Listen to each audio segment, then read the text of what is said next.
Bonsoir à toutes et à tous. Bonsoir. On se retrouve pour une nouvelle soirée embuscade, mais cette fois-ci, on n'est pas dans le décor habituel pour différentes raisons. Et comme vous pouvez le voir, il y a une ambiance ce soir, il y a une ambiance un peu particulière. Et comme mercredi dernier, c'est pas moi qui vais prendre la main pour ce soir, et je vais directement remettre la main du stream à Robin, juste en face de nous. Merci mon cher Grégory. Bonsoir à tous. Bienvenue tout d'abord dans les années 1920. Ce soir nous allons jouer comme la semaine dernière à un jeu de rôle. Un jeu de rôle bien particulier. C'est un jeu de rôle culte maintenant, l'Appel de Cthulhu. Certains connaissent, certains ne connaissent pas, et pour ceux qui ne connaissent pas, vous allez avoir certainement le plaisir de le découvrir et de le redécouvrir pour ceux qui connaissent. Où sommes-nous dans ce jeu de rôle? C'est très simple. Nous sommes dans les années 1920, nous sommes très exactement en 1921, en octobre, dans la ville de Boston City, aux États-Unis. Nous allons suivre durant ce jeu de rôle une enquête très particulière qui va mener aux confins de l'esprit humain.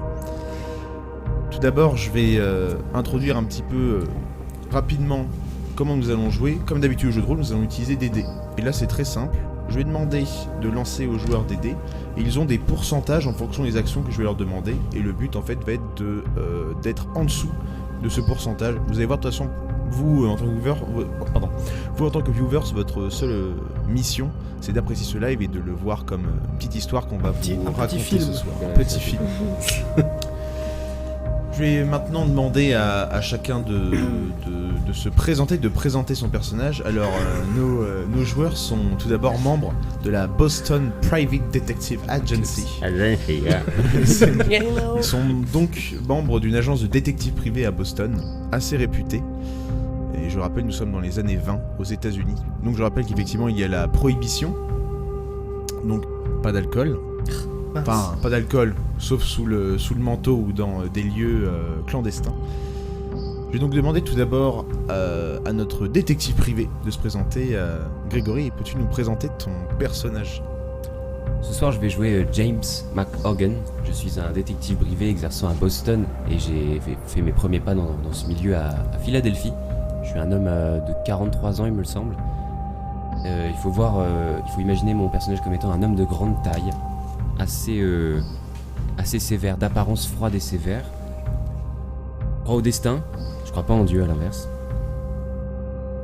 Et je crois qu'on verra la suite de mon personnage plus tard, oui, je pense. Ça sera pas plus tout simple. dévoiler, Ouais. une petite présentation succincte, c'est parfait.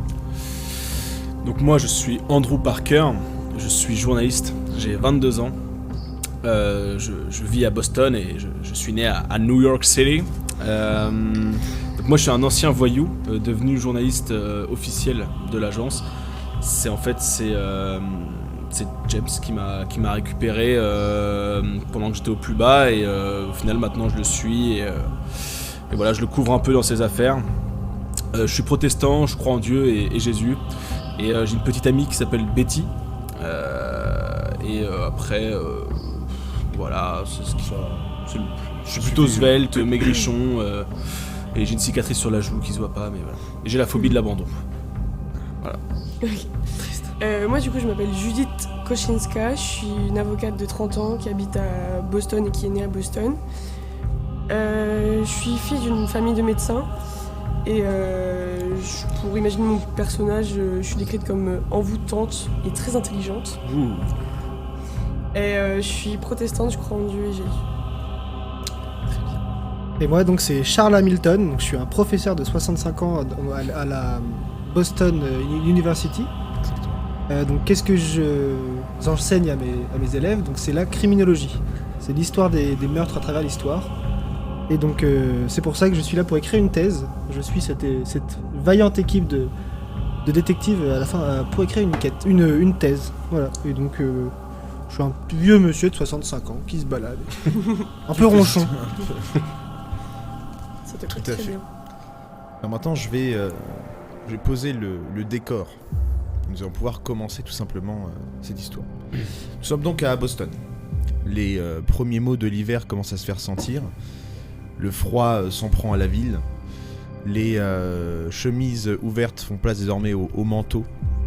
Les feuilles des arbres commencent à tomber. Ce fut une année assez calme pour l'agence de détective. Il semblerait que le crime cette année, en tout cas la petite criminalité, car on ne parle pas bien évidemment des mafias qui font tourner l'alcool dans toute la ville, ce n'est pas de votre ressort. L'année a été assez calme, quelques enquêtes assez simples de vol, un ou deux meurtres, et surtout des disparitions d'enfants ou d'autres personnes, donc c'est une année assez tranquille pour l'agence. On a vu des pires. Vous êtes tous les 4 à l'agence, vous attendez bien évidemment dans le bureau de James McHogan. Nous avons peut-être James en train de lire les journaux, voir s'il n'y a pas des annonces. Toi Andrew, tu regardes tes dernières photographies que tu as pu faire, laquelle serait le mieux pour le journal.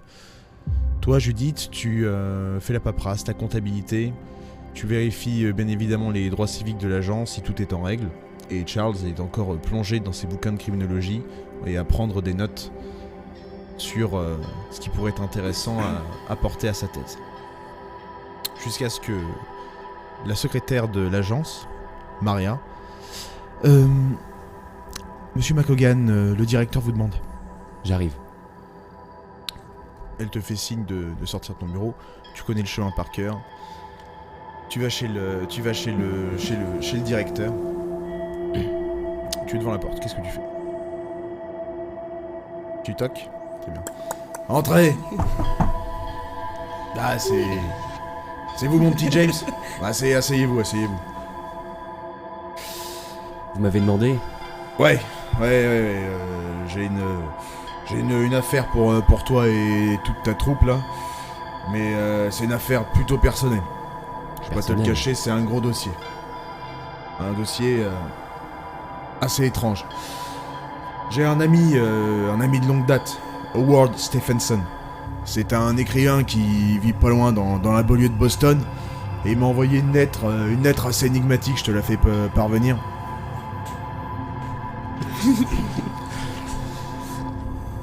Et puis j'ai même pas mes lunettes, donc bon.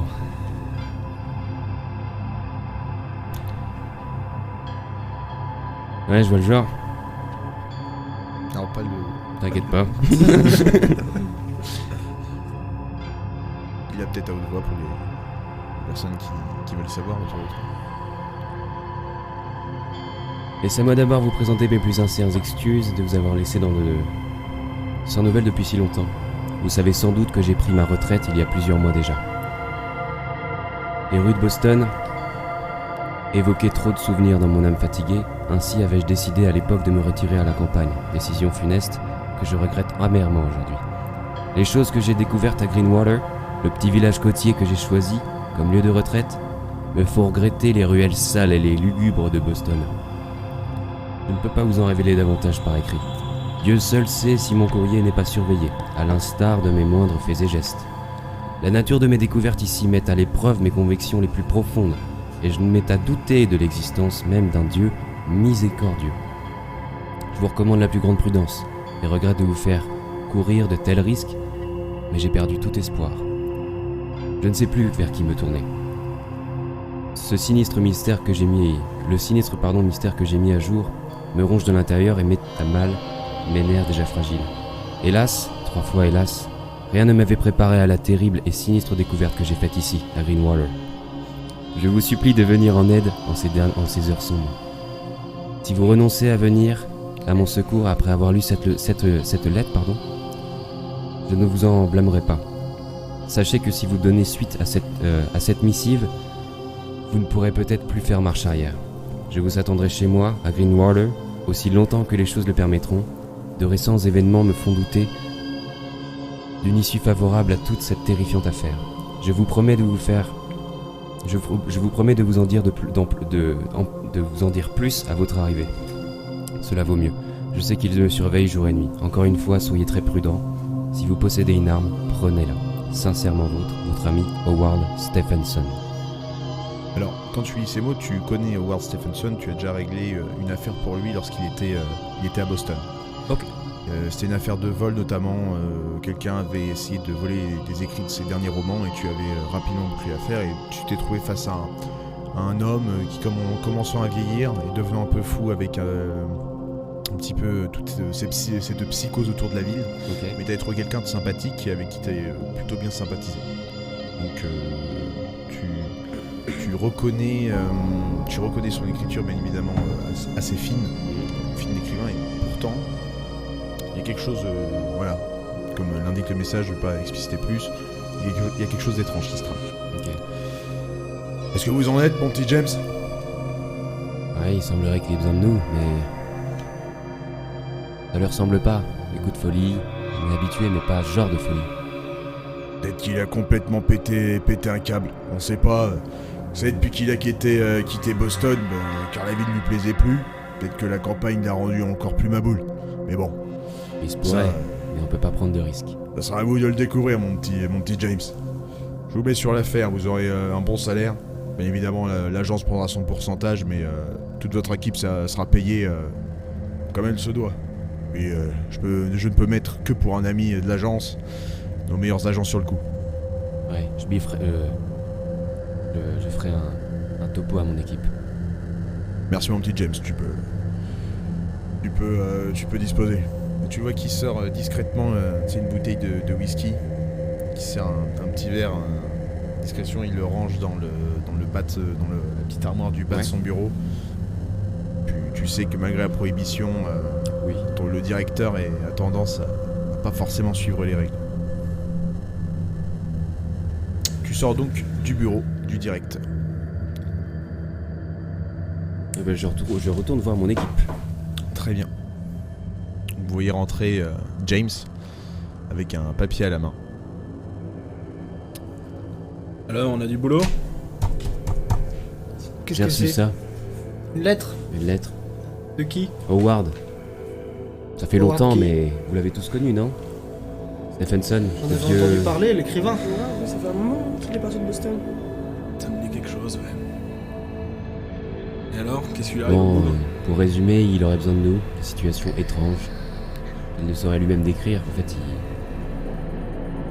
on sait pas si on peut croire ses propos, mais en tout cas, on peut pas laisser le doute planer. Il faut y aller. Il a Il a pas besoin donné de de nous. détails. Pas vraiment, c'est assez vague, c'est assez confus. Donc si j'ai bien compris, on devrait se rendre à Greenwater. Greenwater, c'est ça. Greenwater, tu veux dire? Greenwater.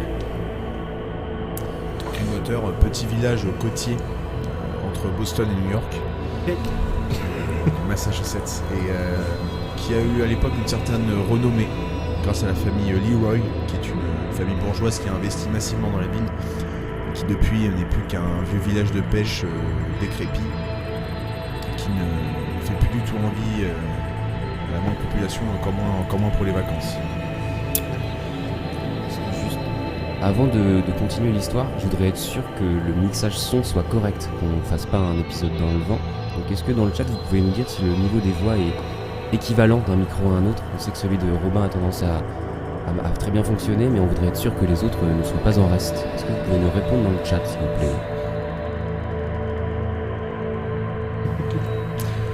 C'est très bien. Parfait. C'est très bien, même la musique. Normalement, il y a un petit fond de musique qu'on entend. Je sais pas si je dois le monter ou le baisser. Son ok. Parfait. Super, j'ai Nickel. Parfait. N'hésitez pas à le mentionner, hein, si jamais il y en a un au fur et à mesure de la soirée, si ça bouge, je sais pas pour quelle raison, mais dites-le, n'hésitez pas. Vas-y. Vous savez que pour atteindre Greenwater, vous pouvez y aller uniquement par train.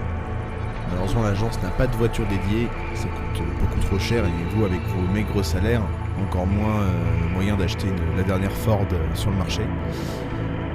C'est donc en train qu'il faudra s'y rendre, un train qui passe toutes les semaines, un par semaine. Le prochain, heureusement, vous savez qu'il est pour ce soir. Voilà, la lettre est arrivée au bon moment. Avant de partir pour le train, je vais vous demander de me dire si vous prenez ou si vous souhaitez acheter quelque chose de particulier avant de partir pour ce voyage. Là, du coup, peut-être dire ce qu'on a sur nous déjà, de base. Oui. Alors, pour ma part, comme je suis journaliste, moi j'ai un appareil photo et j'ai un petit carnet avec un stylo pour marquer des petits indices importants, des choses comme ça. Bah, moi, du coup, en tant qu'avocate, j'ai un carnet, un stylo, un ouvrage de droit civique et une bague appartenant à ma grand-mère qui tient à mon collier. Ok. Pareillement pour moi, j'ai un carnet et un petit stylo et mon petit recueil de criminologie où je note les différentes idées pour ma thèse. Et moi j'ai toujours mon revolver avec ses munitions, 15, une lampe torche et une épingle. Et mon porte-bonheur. Ok, d'accord. C'est pour crocheter là. C'est pour crocheter. Ok. Non, c'est On dit trop c'est Jack. l'heure. Oui, t'inquiète. Euh, Un pistolet à l'époque, ça coûte combien après? Alors, faut savoir que 1 dollar, enfin 50 cents de l'époque, ça vaut 20 dollars aujourd'hui. Je l'ai eu pour 90 $, ce revolver. Je peux vous dire à peu près. Combien ça coûte. Tout dépend quelle arme vous souhaitez. Oh, une Tommy. Ça va être compliqué. Vous avez combien en poche les gars? Moi je suis ruiné. Oh, t'es pété d'oseille, toi. Oui. Oh putain, oui. 250 $. Moi, j'ai 80 $. Moi j'ai 8 dollars. L'université, ça paye. Ouais. Peut-être m'acheter un petit flingue. Et toi, Jem, t'as 35 J'ai dollars. 35 $. Alors. Nous avons du coup en arme de poing pour un. Ouais, on va prendre un basique. Chaud, un petit couteau. Un automatique Cal 32. J'ai fini un couteau. C'est déjà ça. On revient à 200 dollars. Wouah. Ah, faut payer le permis d'arme et en plus l'arme. Oui. Ah ouais, ok, d'accord. Et un petit couteau, ça coûte combien? Un couteau. Pas tout petit. Une batte de baseball. Quelque chose comme un cran d'arrêt ou un opinel. Ouais. Tac. Alors. Ça reviendrait à 8 dollars. Parfait. Alors, c'est quoi la différence entre dépenses courantes et espèces? Dépenses courantes, c'est la dépense que tu chaque jour, ta moyenne de prix pour tenir sur le mois, c'est 1 dollar, par exemple. Ok. Mais dans ta poche, t'as 8 dollars. Moi je vais acheter un couteau. Tu as acheté un couteau? Ouais. Très bien. Donc supprime ces dollars et du coup tu peux te mettre un opinel ou un truc comme ça. Une lampe, ça coûte combien? Alors une lampe.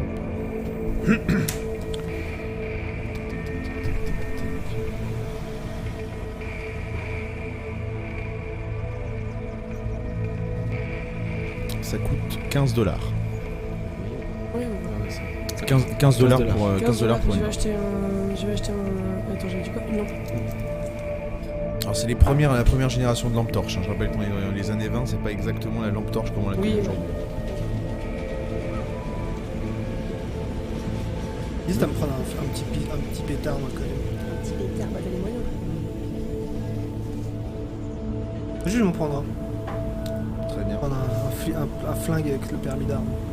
Je peux donc ajouter automatique Cal 32. T'as une photo ou pas? Je peux aller chercher ça. Papy a une arme maintenant, hein, faut faire gaffe. Il a la tremblote. C'est Il est un peu pas, sénile, c'est là. pas un gun, c'est pas un gun. Sans ma quoi, je m'en rends compte. Je pense que c'est pas une arme de poing. Ah ouais, Si, aussi, c'est clairement ça. carrément, putain, la vache. Montre au C'est chat. c'est un petit pistolet.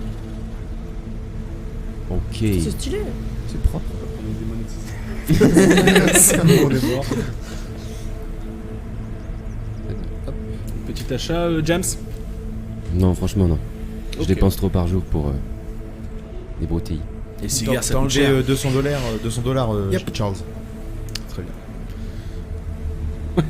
C'est bien. Moi j'ai peanuts, hein. Êtes-vous prêts à partir? Ouais. Vous êtes prêts? Ouais. Très bien. Direction le train. Hein. Avant de prendre le taxi, d'ailleurs qui va payer le taxi, vous allez me le dire. Là, c'est Non. peut-être moi, j'ai 65 $ encore. Oh, je le ferai passer en frais de service. Bien joué. Très bien joué. Il y a la secrétaire du coup Maria qui vous attend, qui fait James, attendez. On a reçu une nouvelle lettre venant de Attends, Howard. déjà. Oui. Vous pourriez. Oh putain, Ils sont devant le chef. hier j'ai mangé du poulet. C'est excellent. Voilà, c'est le dos. Cher James, j'espère que cette lettre vous parviendra. Avant votre éventuel départ pour Greenwater. Vous me voyez confus de vous avoir à l'armée de la sorte. Les craintes dont je vous faisais part dans mon précédent envoi n'étaient finalement que pure spéculation d'un esprit, hélas. Je vous prie donc d'accepter mes plus humbles excuses pour le ton alarmant de cette lettre rédigée sous le coup d'une grande fatigue nerveuse et d'un profond désarroi qui, aujourd'hui, à la lumière de nouveaux faits, me semble sans objet et ridicule. Vous êtes le bienvenu en ma demeure de Greenwater, certes, mais certains faits récents risquent de faire de moi un hôte peu disponible. Par conséquent, et je m'en excuse, je vous demande de remettre votre projet de visite à plus tard. Et croire à mes sincères amitiés, votre serviteur. Je tiens à préciser pour les viewers, Howard Stephenson. la première lettre qu'ont reçue nos joueurs, c'est une lettre manuscrite. Là, c'est une lettre. Deuxième, le second que vient de lire James, c'est une lettre tapée à la machine. Je peux voir cette lettre? Bien sûr. C'est bien. Qu'est-ce que ça dit? Toujours Howard qui nous dit de pas venir. Étrange. Ne pas venir. C'est écrit... Tu reconnais son écriture? Non, habituellement il écrit à la main, mais pas cette fois. Alors, c'est rédigé à la machine, je pense. Pourquoi il aurait envoyé une manuscritement et l'autre à la machine? C'est un peu étrange. Oui, surtout un intervalle aussi réduit. Ouais. Je vais y retourner à l'intérieur, je vais demander à la secrétaire de s'il y a... D'où est-ce qu'elle peut venir, peut-être qu'elle a des informations. S'il y a un timbre ou un truc comme ça. Ouais. donc, On peut retourner dans l'agence? Oui. Je me dirige au guichet, c'est ça. ouais. Mademoiselle, Oui, James. la lettre que vous venez de me faire parvenir, d'où elle sort? Eh bien, on a reçu du coup la première que vous a donnée le directeur hier soir, et on vient de recevoir celle-là ce matin. Le postier est passé à l'instant. Et dans l'enveloppe, timbre de Greenwater et la même adresse d'envoi. L'adresse d'envoi écrite à la main, la même écriture? Non, tapé à la machine. Même l'adresse sur la carte postale? Pas sur l'enveloppe, pardon. Tout à fait. Technologie élaborée. À tout hasard, pas de faute d'orthographe sur l'écriture? Non, pour autant, je n'ai pas relevé de faute d'anglais. Faites-moi voir la première lettre, s'il vous plaît. Howard fait des fautes d'orthographe. De mémoire. Il est dyslexique. Puis si on regarde Il bien, me semble qu'il faisait des petites fautes d'orthographe. si on regarde bien la première Il est lettre, écrivain de longue date, hein, donc ça le connaît. si on C'est regarde sa bien marque de sur, fabrique. si on regarde bien sur la première lettre, son nom est écrit en entier. Sur la deuxième, on a que ses initiales. Bizarre. Si un ami proche, pourquoi il ne le signerait pas comme la première fois? C'est étrange, c'était un peu précipité. Mm. Pour quelqu'un avec tant d'ego, marquer son nom qu'à travers des initiales, Ouais. ça lui ressemblerait pas. C'est bizarre, je pense qu'on faudrait qu'on y aille quand même. Oui. A priori, les billets de train ont été réservés par l'agence, donc pourquoi ne pas y aller? Ça sert à rien, ça nous fera des vacances. Hein. Oui. Il n'y a pas grand chose à Boston au final. Vous prenez donc le trajet, vous partez pour Greenwater. Yes. Très bien. On va pouvoir changer d'ambiance sonore. Ouais, je te dis.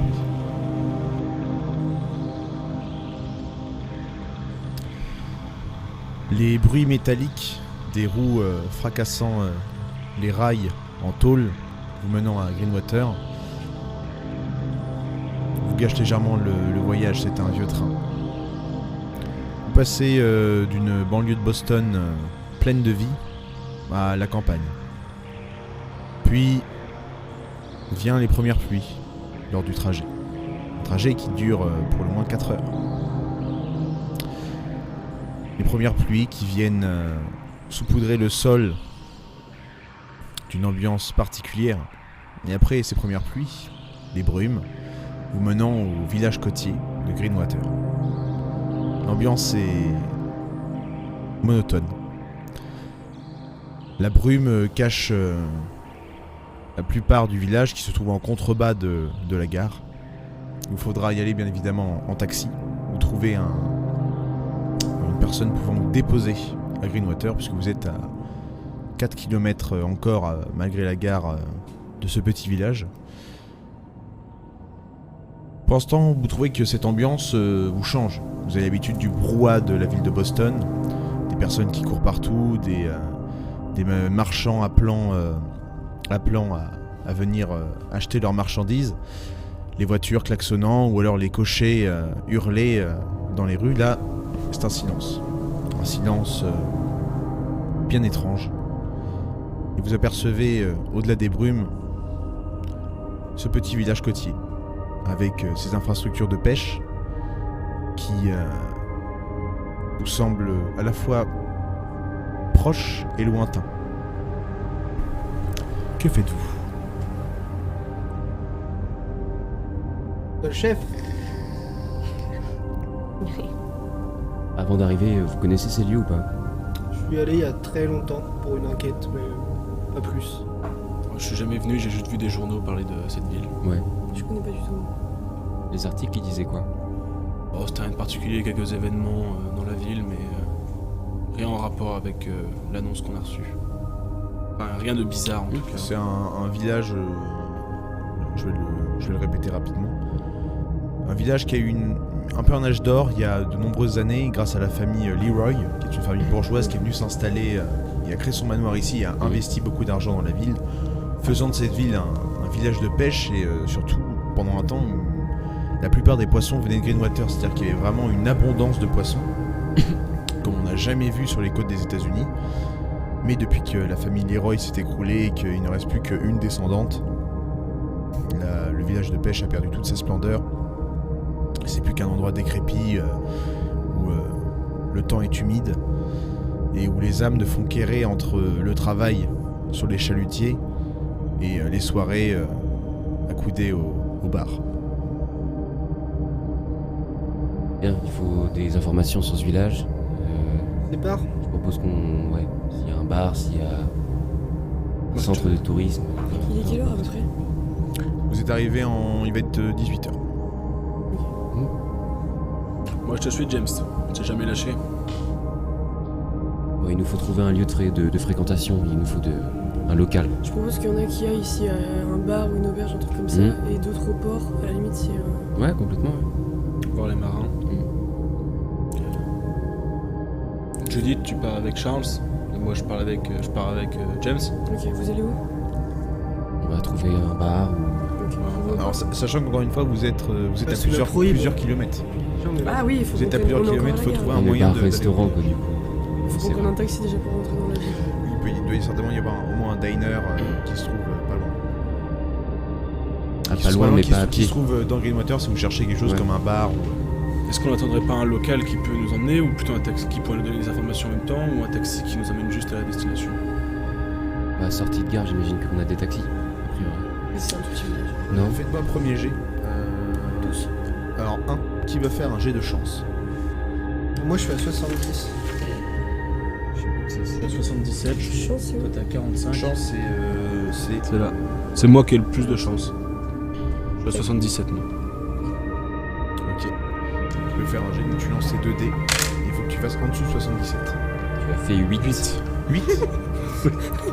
Ok. Ah, mais Donc c'est du bon. coup, oui, juste c'est pour bon. expliquer Ah, dans le pardon. chat, d'ici on va avoir le dé des dizaines, vous l'aurez compris, et ici du coup on va avoir les unités, ce qui fait qu'en additionnant nos deux, on va avoir admettons 10 et 8, donc 18. Et là en l'occurrence 0 et 8, donc 0, enfin 8. Il y a un... Toi tu reconnais, t'es encore jeune, il y a un jeune gamin qui garde une calèche près de la gare. Vous savez, c'est les gares américaines où c'est juste un ponton de bois où les trains déposent les passagers avec juste une pancarte avec Greenwater. Une pancarte d'ailleurs bien vieille et vermoulue avec beaucoup de moisissures.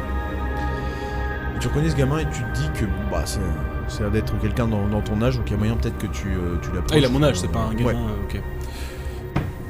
Écoutez, je vois quelqu'un là-bas qui pourrait peut-être nous emmener en ville. Je propose qu'on aille le voir.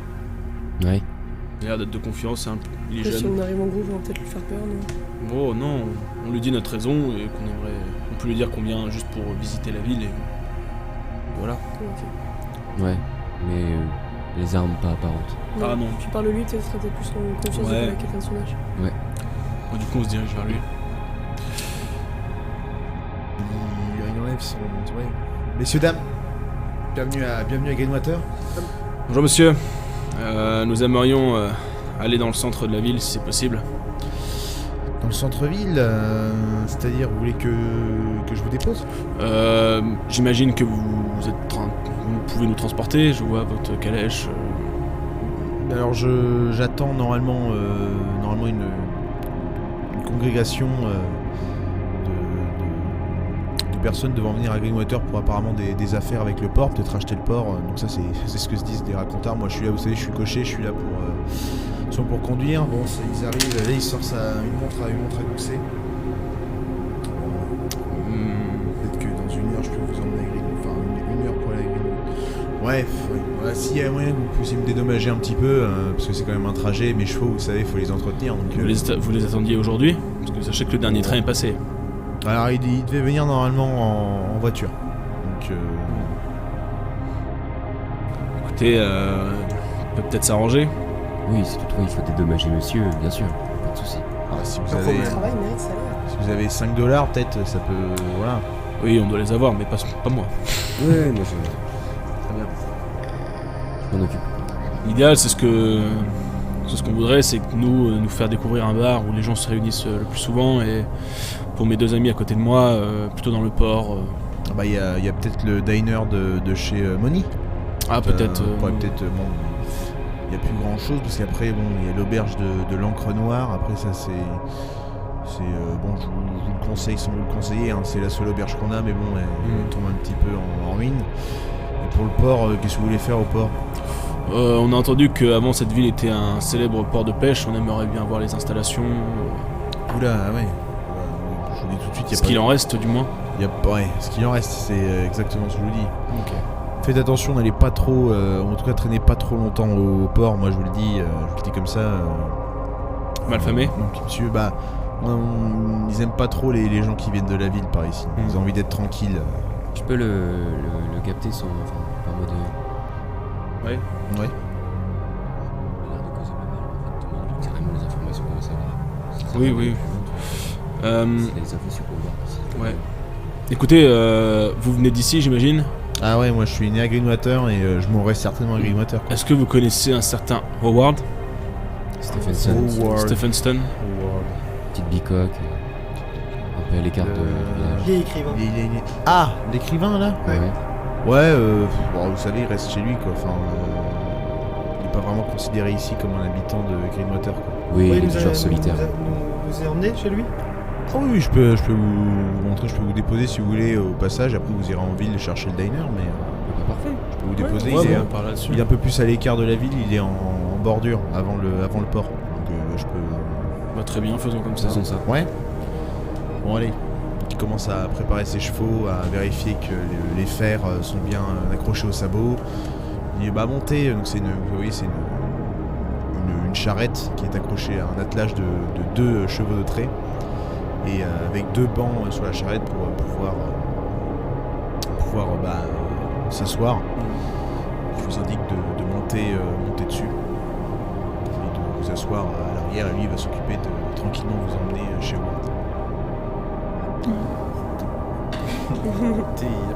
Merci monsieur, et puis il arrange dans sa petite poche de chemise. Bon. Le trajet se fait, il y va tranquille, vous savez, vous voyez que c'est un petit peu des vieux chevaux qui servent certainement à labourer les champs aux alentours ou à tracter les bateaux pour les ramener sur le rivage. Et il vous emmène dans une des premières maisons qui se trouve Greenwater après 45 minutes, 1 heure de trajet. C'est des vieilles routes de campagne, c'est boueux, on met du temps à y aller. Et il vous dépose à l'entrée d'un long chemin qui mène vers une petite bicoque, une petite maison à 1 étage. Il vous dit bon bah là c'est la maison de Ward, messieurs et mesdames. Donc je vous laisse ici et j'espère qu'on recroisera votre route. Avec plaisir. Merci beaucoup pour Merci. À la prochaine. le trajet.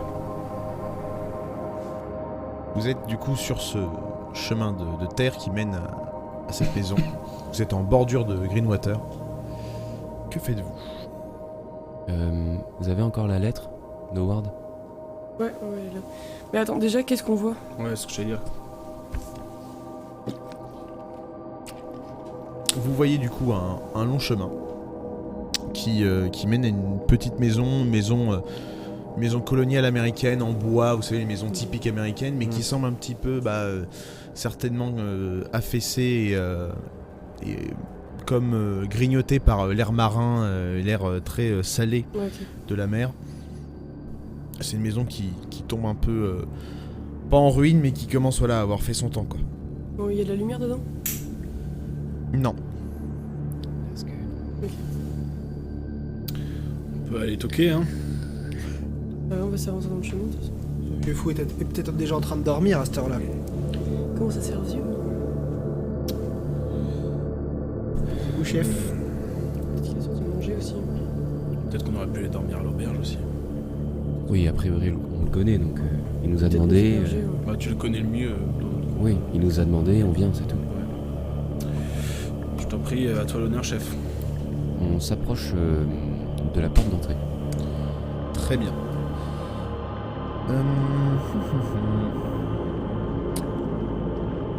Réfléchissons. Qui est en premier qui est en premier devant la porte d'entrée? Je James. pense que je vais toquer. Tu as toqué? Très bien. Fais-moi un jet d'intelligence.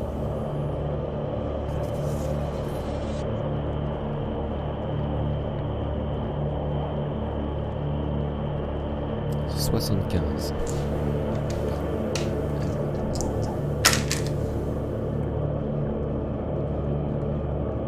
C'est un 3.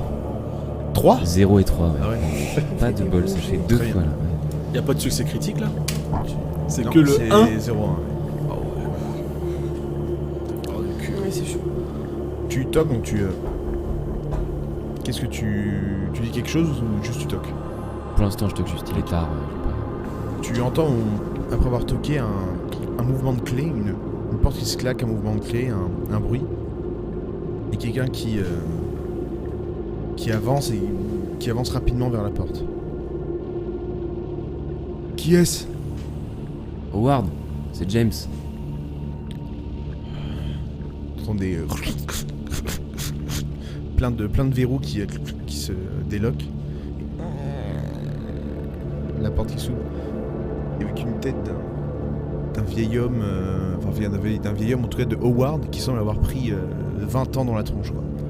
Il a des creusets du visage, il a des cernes, il a des rides, il a une barbe de 4 jours, il a les cheveux qui deviennent presque blancs. Oui. Comment je peux vous aider, messieurs, dames? Il me reconnaît ou pas? Ouais, il a pas l'air. Il a pas l'air de se reconnaître. Howard? C'est moi, oui. Il me reconnaît pas? Non, ça me dit rien. James, du bureau. Bureau, Détective. Tu nous as envoyé une lettre. Je peux lui montrer sa lettre? La manuscrite, du coup, je lui montre. Tu l'apprends comme C'est ça. bien ton écriture. Mais j'ai jamais envoyé de lettre, moi. Enfin, vous êtes qui? Qu'est-ce que vous faites chez moi, là? Moi, j'ai quitté Boston pour être tranquille. Écoute, on veut pas t'embêter. On pensait que tu nous avais envoyé une lettre. Tout va bien, t'es sûr? Ouais, ça va. Ça va. Il a l'air ivre ou il est normal? Il a l'air d'être un peu Sonné, là. en apesanteur, quoi. Ok. Et il nous reconnaît zéro, quoi. Il vous dévisage et tu vois que toi Ouais. peut-être qu'il reste un peu plus longtemps sur toi, mais Ouais. vous trois, il a pas l'air de... Vous avez pas l'air dans votre assiette? Bah, je travaille en ce moment, quoi, mais... Vous écrivez sur quoi? bon, attendez, entrez, je vais... Merci. Vous entrez, vous trouvez... alors, il avance très doucement, il s'appuie presque sur les murs pour avancer. Et il s'arrête légèrement, Pas de respect, putain. vous tombez face à un couloir avec ici un petit salon devant ce qui semble être une cuisine et un escalier qui monte sur le côté gauche avec une porte dans l'escalier. Donc c'est certainement la cave comme c'était le cas traditionnellement dans ce genre de maison. Et les murs sont... Le papier peint est moisi, il y a une odeur d'humidité assez forte. Et il vous dit comment je peux vous aider?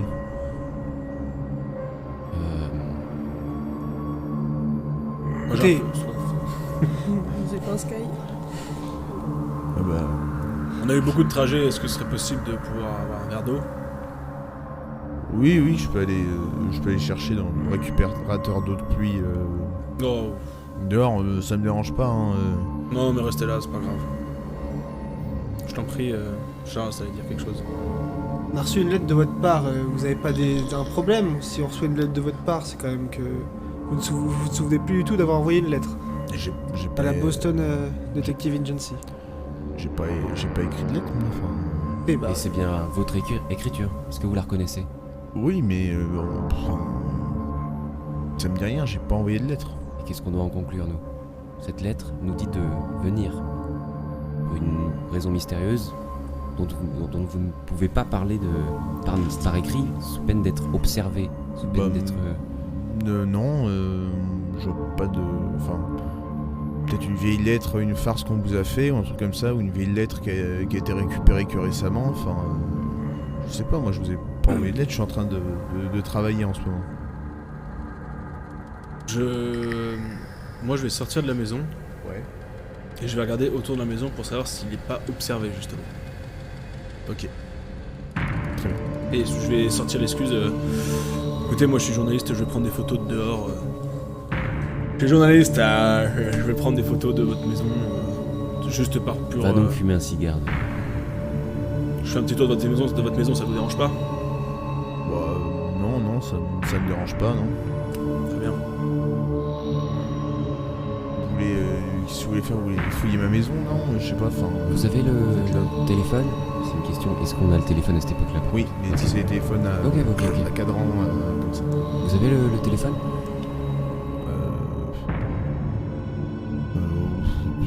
Oui, il doit être à l'étage. Je peux vous l'emprunter? Oui, allez-y, oui, Je vais le trouver, vous en faites pas. Je le note.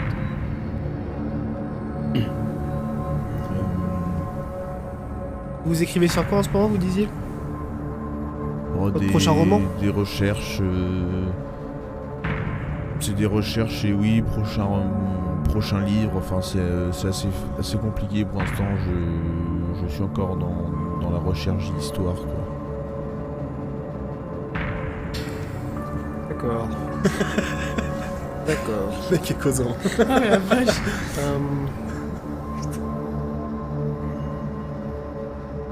Bah dis-lui qu'il y a eu 2 livres. Enfin, Non, non, on n'est pas dans le ouais. Moi, je veux bien continuer mon action le temps qu'il prenne. Franchement, je sais pas quoi lui dire. Qu'est-ce que vous voulez faire en Il est attendant con. que vos deux... Moi, je me rends compte qu'il Moi est je super con, vais lui demander où sont ses toilettes. Bah, On se bat. derrière la cuisine. C'est tout seul avec le mec bizarre. Trop vieux. Ok, j'y vais. Tu sais, il est vraiment en mode. Genre, j'y vais, est-ce que je vois pas genre sa machine à écrire ou un truc comme ça? De quoi? Quand je me dirige vers les toilettes, il y a quoi autour de moi? C'est Je traverse un truc? la cuisine. Alors je vais faire... je vais Ok, prendre au fur et à mesure. Ok. Ray, enfin James. Ouais. Tu montes en haut. À chacun de tes pas, les planches sont sur le point presque de se briser. Le bois est vermoulu et très humide. Tu montes et t'arrives au niveau du buffet où il y a le téléphone. Ok. Je vais le prendre et je vais mimer une conversation. En fait, je m'en fous. Moi, ce que je veux savoir, si on... En fait, il y a Milan dans le chat et du coup, je vais essayer de faire un peu retranscrire. Est-ce qu'il est sur écoute? C'est pas con, tu vois. Ok. Quand t'es sur écoute, il y a ton truc qui bip ou pas, tu sais, il y a une sorte de bruit un peu, tu vois. Juste écouter ce qui se passe. Ok. Tu prends le téléphone, le fil s'arrache. Il a été grignoté. Par un rond. Tristan, t'es dehors. D'accord. Ok, Tu moi, marches. Ouais. Je prends une photo de Qu'est-ce la que tu maison. regardes? Tu prends une photo de la maison. Ouais. Tu prends la photo, du coup. Ouais. Et je fais un petit tour de la maison, voir si aux alentours il n'y a pas une sorte de passage, tu sais, vers une cave ou quelque chose comme ça, comme on pouvait voir, tu sais, à l'extérieur. Tu regardes ta photo. Il y a une forme à la fenêtre.